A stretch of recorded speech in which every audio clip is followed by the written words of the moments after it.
That Friday night, we'd been sent to Club Fetish by our employer, San Bernardino.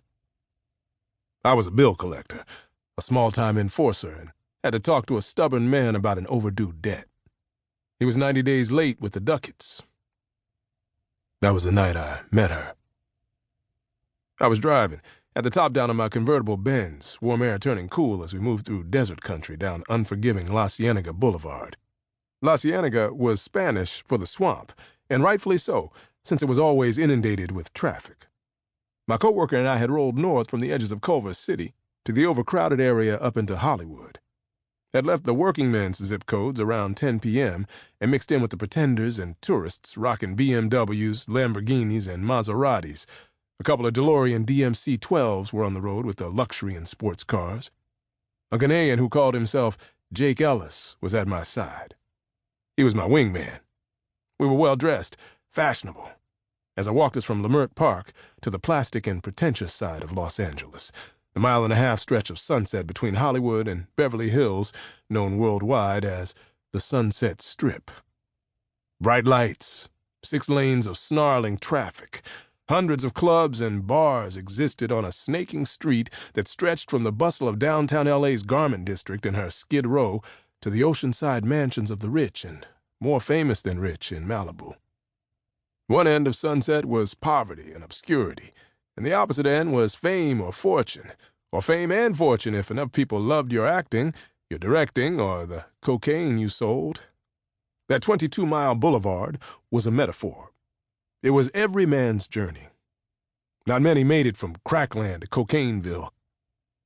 Men like me had started in the middle, but still had spent all of their lives trying to make it from one end to the other. Women had done the same. I wasn't even halfway. Most days felt like I was still at the starting gate, but I was young. I had time. As we crawled past the Comedy Store, Jake Ellis asked, "Bruv, we set?" Checking out droves of foreign women as the club hopped, I nodded. "We set, bro. We set." "You strapped?" "Yeah, but I'm leaving it in the stash spot. Security's gonna search us." Jake Ellis nodded. "Some fine women out tonight." "Always, from all over the world. Every woman in the world ends up here at some point. Women in Ghana and Nigeria still look better." "I bet they do." "How would you know?" "You say it over and over."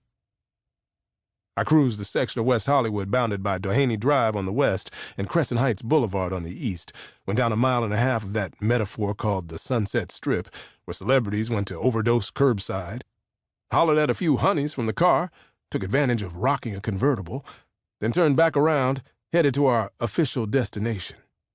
The Strip was in party mode. It was always in party mode. When the sun set, the lights were brighter than Vegas, and the sky was polluted with billboards pimping out the latest up-and-coming Hollywood movie.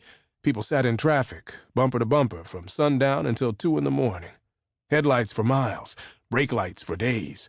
The mile-and-a-half commercial strip was packed with restaurants and clubs. Sunset Boulevard was drug central, cocaine university, the Hollywood culture on steroids. Jake Ellis asked, "Heard from that girl you broke up with?"